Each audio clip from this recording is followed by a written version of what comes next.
Okay, can we just proceed so that we don't waste a lot of time, please? Okay, that will be fine. But before then, I would like to, I would like to make a request from you. Yes, yes. Okay, so although my international admission I'm pushing, like I would like to say I've gone far. Yeah, I've been doing it since last year. So I've applied to some school though, and they working on many other things, and I've gotten a lot of information also and materials. So, but I used to go on YouTube, and there's some things you used to talk about which I mark it very important. So I mean, working with you enlighten me more, and it will be easier for me. To be sincere, like I really need to, start like travel this year. That's my main aim. Like this year, I need to achieve that. So I believe working with you will make it a success. Okay, I get you now. All right.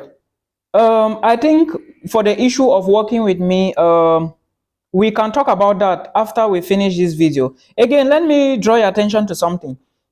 Because this video is more of education, I think I will upload it to YouTube so I can also educate other people who are not reliable. But I will need to take permission from you first, because this video is more or less like your video. So that's what I wanted you to know.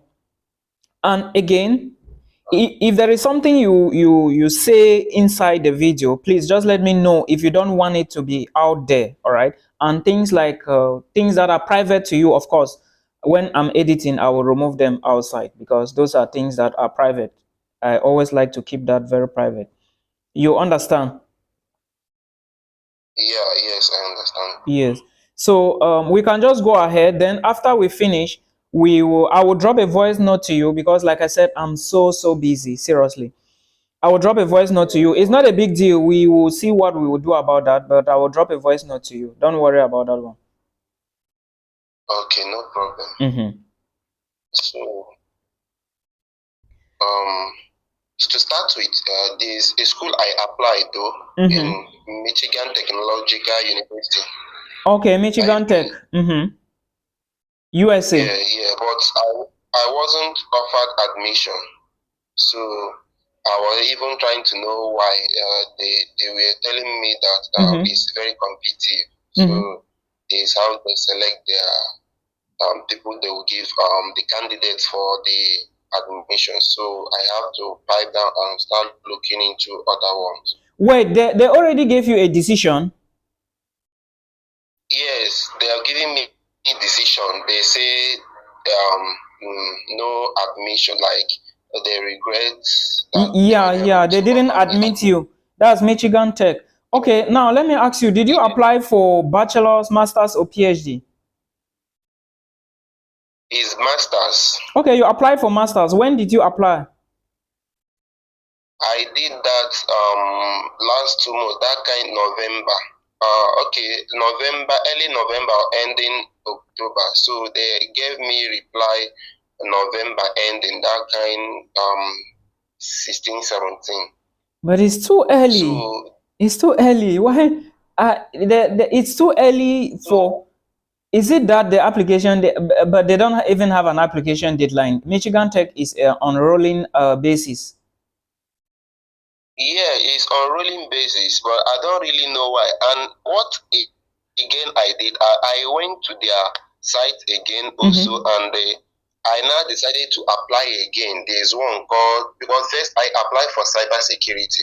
Exactly. I was saying within me, maybe it will be too competitive, maybe too many people. I now apply for electrical and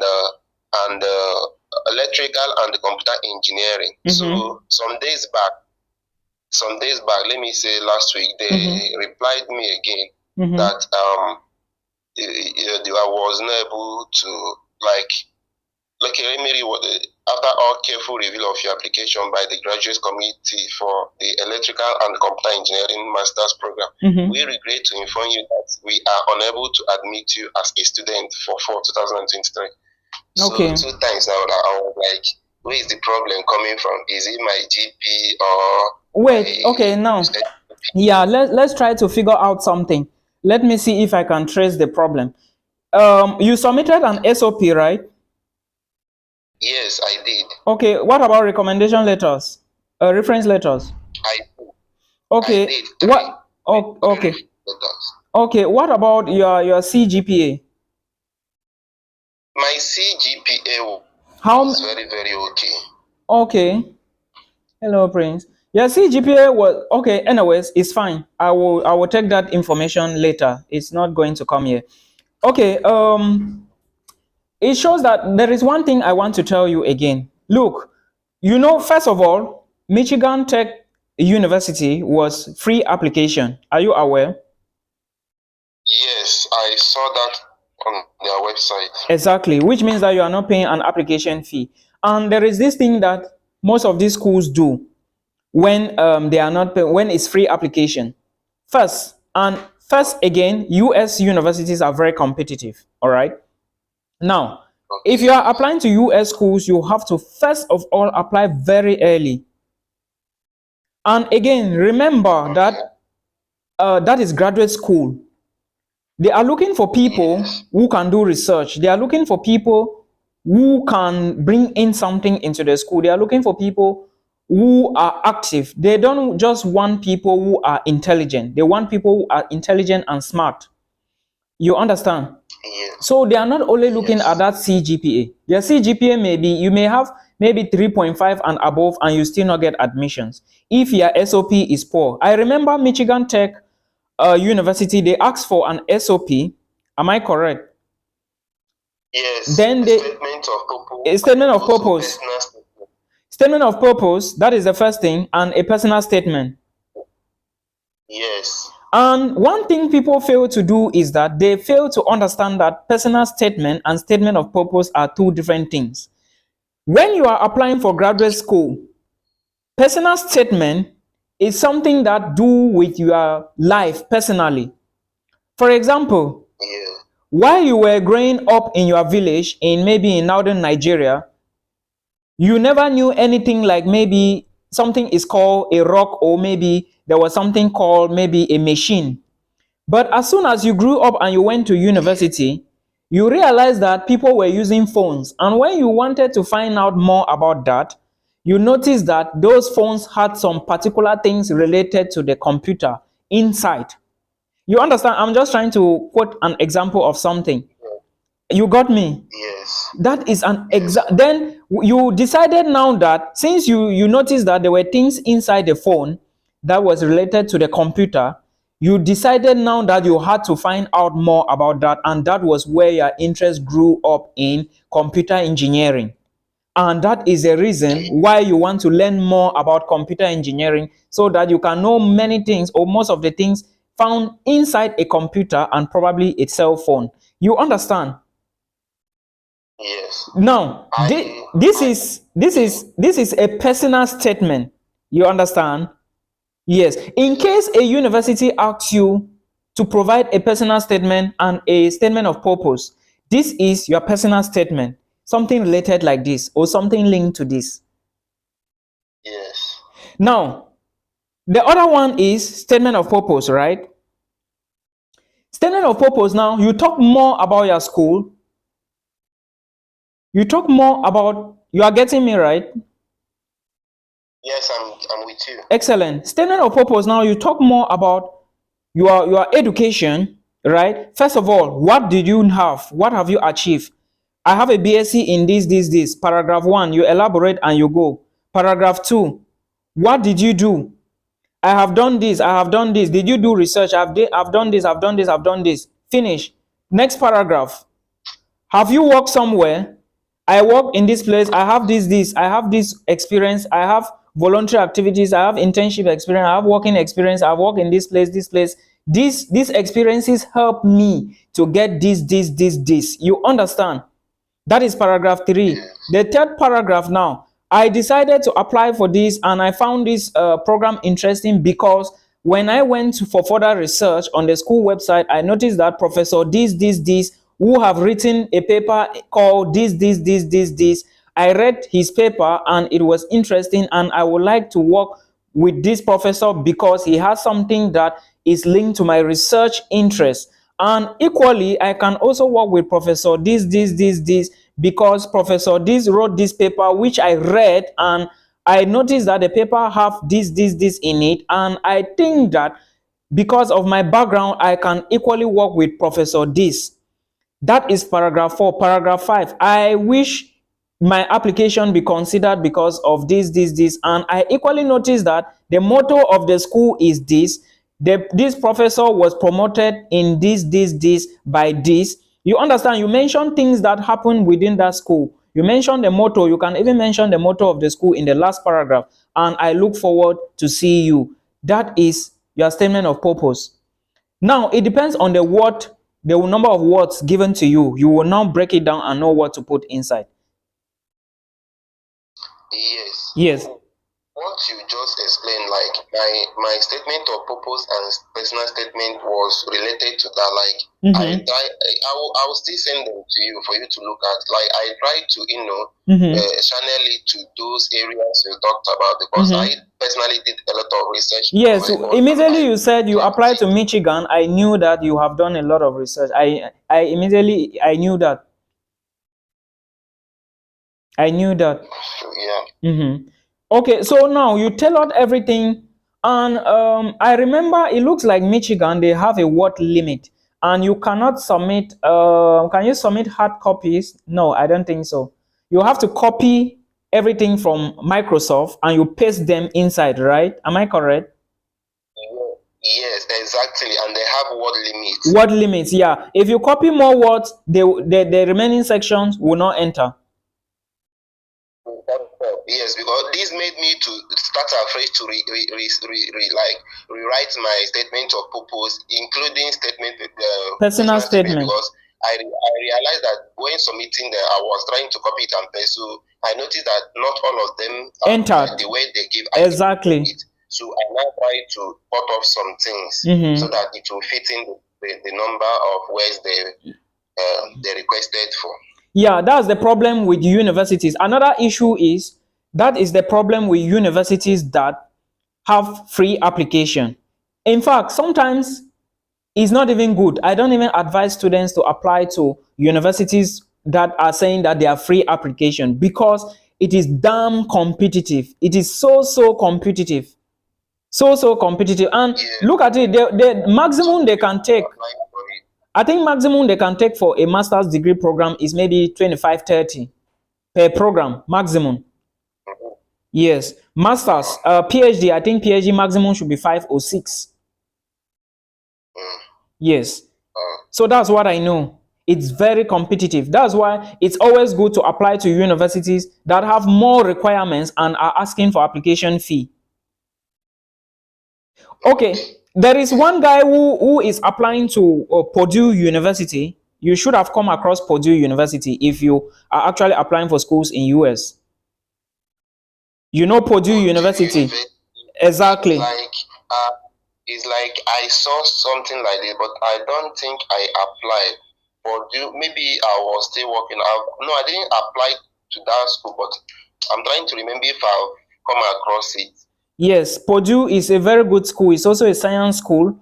I know one girl from Nigeria who is studying something related to agricultural economics at Purdue University. She went in with a 2-2, but she had to reach so many supervisors to go in. You understand? And in certain cases, it is just luck. It is just luck to get a direct supervisor that will really take you for the process and you guys talk to the point that you are admitted. It is just luck.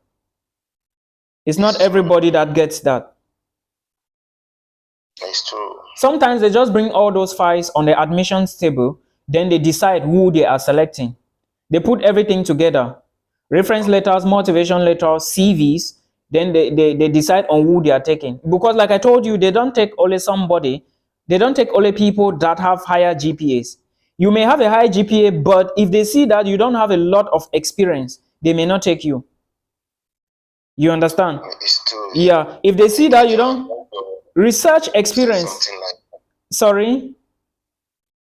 I came across your video on YouTube. You say something like that. They needed a student candidate that can work, Exactly. not someone that is lazy. They don't want someone that is intelligent and lazy. For example, let me tell you something. While I was doing my master's, right? While I was doing my master's back there, that I graduated 2019 for my master's. There was this one guy who always copy from his books. You understand? He always copy from his books. Yeah. We know it. I know him personally. I don't want to mention his nationality here. He always copies. And at the end of the day, I think he ended up with like maybe 3.99 or close to a 4.4 GPA, right? Now, Really? yes, he ended up with something like that. We used to follow up very well to know, since we already knew he was Mr. Copy. He was a fellow African like us, but we didn't want situations where we will put our own brother in a problem. You understand? In problems. So we just ignored him. It's true. Yes, we didn't want anything like that. We just ignored him. He always copies from books. For that one, I'm very sure. I used to see it. It's not like something. Because we already knew is his habit. You understand? So when is the exam time, we will always be writing and focusing to see if he will still do the very thing, but he will still do it. So he ended up with a GPA of like 4.4, of like 3.99 something on fourth. Yes, with a high GPA. Now, first, let me tell you, when you now go to apply for a job, right? In companies that don't take CVs very important, companies that don't take interviews very important, who would they take in? They will obviously recruit him, not so? They will recruit him because they are saying that he has a higher GPA, but he will come in with less knowledge, and at the end of the day, the company may have issues because of what? He is not talented. He wasn't studying, but rather he was copying. You understand? Anybody who copied can never have the experience to do any job. That is a fact. We know that. Yeah. Yes, because you didn't study. Okay, now, graduate school in the USA or Canada, they already know this technique. They know that there are a lot of students that when they go to school, they just copy. They don't study. You understand? So that is the reason why they are saying that they must evaluate your motivation letter, they must evaluate your reference letter, your CGPA, and they must evaluate your CV. If you copied and somebody didn't copy it, the truth is that the person who never copied would draft a perfect application more than you that used to copy in school. That is a fact. You understand? But I'm not saying that because you were rejected, it means you were copying. You understand? But there is one thing in grad school, like I told you, competition is very high. And a lot of people want to move to the United States. So what I will advise, or any other person who is going to watch this video, I don't know, it is always good to apply first. Apply to schools that are free application. Then you apply to schools that are asking for application fee payment. Secondly, apply to schools that are waiving the IELTS score and the TOEFL score and the GMAT. Then you equally apply for schools that are asking for the IELTS score, because a lot of Africans, I'm just quoting Africans as an example, right? Not like I'm like looking down on somebody. A lot of us, let me put it like us, because I'm an African, we don't like to write the test, the English test. There was a student who even told me that the test is expensive. Then I now asked the student, do you want to write the test for $212, or is it how much? I don't know. Then you use that test and get a scholarship that is worth 15,000 US dollars, or you are going to leave your $210 in your pocket and you don't get the scholarship. Which one will you choose? Choose. That was what I asked her. That was when her brain started coming that, hey, Milton, you are saying something that makes sense. I said, no, don't use your brain. Sit there and be saying. So in essence, what I'm saying is that if you have the money for IELTS, write it, or the money for GMAT, write it, because a lot of students will not write the exam. I'm telling you a fact. That is a fact. And now, when they don't write, they cannot apply to those schools that are looking for this exam, right? And at the end of the day, you may find yourself into this school admitted because of what? You have the exams. Yeah, it's true. It's a point. Yes, this is something people don't know. Okay, now let me listen again from you before I know what to say. I think I have cleared a lot of doubts here already. Yeah. So now, Okay, proceed. Okay, what I was saying now is I want to ask another question again. Was that the only school you applied to? No. Okay. I applied to NAU. NAU. Sorry, Not Arizona University. Or University. is it Northern Arizona Northern University? Arizona University, exactly. Yes, I applied there, and although